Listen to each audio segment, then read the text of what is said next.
Relevant सा सवाल है कि कर्नाटक जीतने के बाद, हिमाचल जीतने के बाद, या फिर पिछले चुनावों में 2018 में जब तीनों राज्य आप जीत गए थे तब, और तेलंगाना इस बार जीत गए, तो वहां शिकायत नहीं, मध्य प्रदेश, राजस्थान और छत्तीसगढ़ में शिकायत। बड़ा सेलेक्टिव पिक एंड चूज है क्या ये? सबसे पहले तो मैं एक पोजीशन पूरी तरह से क्लियर कर देना चाहती हूं। लोकतंत्र में जनादेश सर्वोपरि है। नहीं सारुण के यहां कुछ तो गड़बड़ है। ये पहली लाइन है और हम इस लाइन को जीते और इससे सीखते हैं, पहली लाइन। दूसरी जरूरी बात मैं ये कहना चाहती हूं कि अगर आप वोट शेयर भी मिला लीजिए तो पांचों राज्यों में हमें ज्यादा कुल वोट मिले हैं भारतीय जनता पार्टी से। 4 बड़े राज्यों में तो 10 लाख ज्यादा वोट मिले हैं भारतीय जनता पार्टी से। यहां पर जो बात हो रही है गरिमा जी, वो जीत हार से थोड़ी सी परे है और आपको उस परिदृश्य में उसको देखना पड़ेगा। मुझे ऐसा लगता है लोकतंत्र में अगर किसी के मन में भी जरा सा भी संशय है तो उसका समाधान जरूर होना चाहिए। मुझे लगता है लोकतंत्र में अगर कोई भी एक ऐसा व्यक्ति खड़ा होकर सवाल उठा रहा है तो उस संशय का समाधान होना जरूरी है। और ये ईवीएम पे पहली बार नहीं हो रहा है, ये ईवीएम पर पहले भी हो चुका है। और जैसा कि आपने खुद ही बताया, भाजपा ने भी ईवीएम पे सवाल उठाया। मैं एक बात अपनी ये कहकर और पहला आंसर एंड करूंगी कि बैलेट जब तक काउंट हो रहा था तो 21% ज्यादा वोट थे हमारे भारतीय जनता पार्टी से। एमपी की मैं बात कर रही हूं। जब ईवीएम काउंट हुआ तो 9% कम हो गए।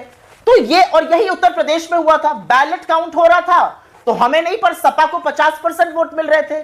जैसे ही ईवीएम आया, सपा दूसरे स्थान पर चली गई और जबरदस्त पिछड़ गई। तो मुझे ऐसा लगता है कि अगर जरा सा भी संशय है वोटर के दिमाग में, उन लोगों के दिमाग में जो लोकतंत्र के इस महापर्व के भागीदार होते हैं, तो इसका समाधान होना जरूरी है। और वो समाधान अगर बैलेट है तो एक बार कराकर देख लीजिए बैलेट से। लेकिन सुप्रिया, आपने जो, मैं आज दिग्विजय सिंह के ट्वीट जो देख रही थी चाहिए अपने मत को लेकर, हाँ, दिग्विजय सिंह के ट्वीट्स मैंने देखे, उन्होंने पोस्टल बैलेट, जो आप अभी बता रही हैं वही बात वो कह रहे हैं कि पोस्टल बैलेट में हम आगे थे, ईवीएम की गिनती शुरू हुई तो हम पिछड़ गए। लेकिन ये तो आप भी जानती हैं कि पोस्टल बैलेट के वोट दूर दराज के वोट होते हैं, जो कहीं दूर पोस्टेड है, या तो सरकारी अधिकारी, कर्मचारी। तो पोस्टल बैलेट और जो स्थानीय वोट है उसका कंपैरिजन क्या जायज लगता है आपको?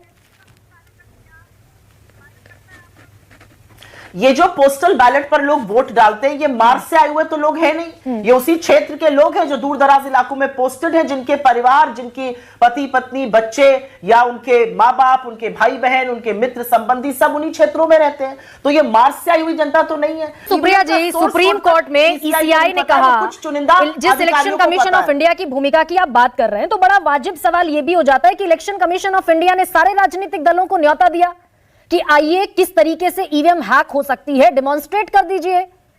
कोई पहुंचा नहीं वहां। अंत में इलेक्शन कमीशन ऑफ इंडिया ने हलफनामा दिया।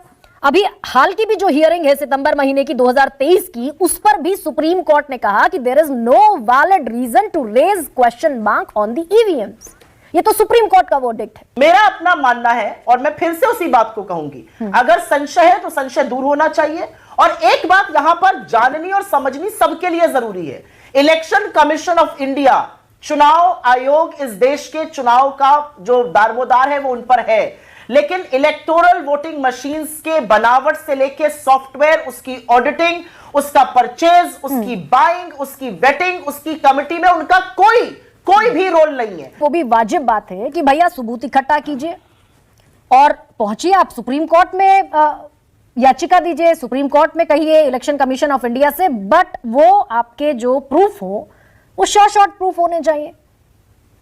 ट्विटर पर और सोशल मीडिया प्लेटफॉर्म्स पर लिखते रहने से तो कहीं सोल्यूशन तक नहीं पहुंचती है गाड़ी। यही नहीं, अभी और सुनिए। महंगाई से राहत जो राजस्थान ने दी वो किसी राज्य ने नहीं दी। मुझे ऐसा लगता है जिस तरह का हेल्थ कानून राजस्थान ने बनाया 25 लाख और अब उसको 50 लाख करने की बात है, वो किसी राज्य में नहीं है। ओपीएस की ये धृष्टता दिखाई सरकार ने। कितने लोगों को मिला है, आप नंबर बता सकते हैं? नाम कोई संख्या होगी? नंबर नहीं है, लेकिन बहुत लोगों, जहां मैं जाती हूँ, कब तक आप कब तक मुझे अपने किसी जानने वाले 25 लाख का जो पैसा का आंकड़ा है वो नंबर कब तक आप मुझे बता सकते हैं? 3 दिन 4 दिन में कितने लोगों को मिला है? नहीं, अब मैं आपसे टास्क तो नहीं लूंगी, अभी तक आप मेरे बॉस के लिए जनता को मैं बता दूंगी। आपसे टास्क लेके मैं आपका काम नहीं कर रहा हूँ। ये आपका काम है ना, मेरा काम थोड़ी रिसर्च करना। नहीं, मैं इसलिए कह रहा हूँ। अरे शरद भाई, थोड़ी रिसर्च नहीं, और हो सकता है डिबेट फिर आपका चैनल करेगा। अब देखिए, आप घुमा, मैं चीजों को पूछ रहा हूँ, मैं तो सीधी बात आपसे कर रही हूँ। जैसे ये 500 रुपए वाला सिलेंडर आप देने की बात करती हैं, मैं बस एक आखिरी सवाल, 500 रुपए सिलेंडर देने की बात करती हैं आप, उज्ज्वला का सिलेंडर कितने रुपए मिल रहा है आज? उज्ज्वला का सिलेंडर कितने लोग खरीद रहे हैं आज, पहले ये बताइए, फिर हम मिलने की बात करेंगे। आप तो 76 लाख का वादा कर रही हैं हर जगह बोर्ड पे, और देंगे, राजस्थान में। और अब जो खाद्य सुरक्षा के अंतर्गत आते हैं उनको भी देंगे। मैं कह रहा हूँ आप 76 लाख का उसको मत जाइए अगर ये आप। 500 उज्ज्वला रुपए का सिलेंडर, मेरी बात उज्ज्वला कितने में मिल रहा है बताइए अपनी आवाज आप मुझसे थोड़ी नीचे रखिए, मैं आपसे थोड़ी ऊंची रखूंगी। कुछ भी 500 रुपए का सिलेंडर जो राजस्थान में मिल रहा है, अगर ये कारगर नहीं होता तो मोदी जी इसकी बात छत्तीसगढ़ और मध्य प्रदेश में ना करते। पूरे देश में 600 में मिल रहा है, पूरे देश में 600 में उज्ज्वला का। आपके यहाँ 600 का मिल रहा है, और कितने का है? 9 सिलेंडर का दाम 900 हो गया, 300 उसमें सब्सिडी आई। कितने से बढ़ा था? पुरानी अब आज की बात कीजिए ना। कितने से बढ़ा था? अरे आज की बात कीजिए कितने से बढ़ा मैं था? आज की बात कर, ये 181% गैस का सिलेंडर बढ़ाया और 7% घटाया, और आप लोग जी बाजी करिए, तो इसमें हमारा अरे देखिए, सवाल पूछ रहे हैं तो आप निजी हो जा रहे हैं आप लोग मुझे ऐसा लगता है कि हर स्कीम की बखिया उधेड़ना आपका काम है, ये करिए काम आप, ही है हमारा। ये करिए आप, काम करिए, मुंह बनाकर करिए, हंस के मैं हंसकर करता हूँ। मजा आया। 5 राज्यों के चुनाव का फाइनल स्कोर बता दीजिए, आपका क्या रहेगा? 5 में से 3 जीतेंगे। 5 में से 3 जीतेंगे। सुप्रिया 5 जी में से 5 जीतेंगे। चलिए, बहुत बहुत शुभकामनाएं आप दोनों को। और तुम्हारी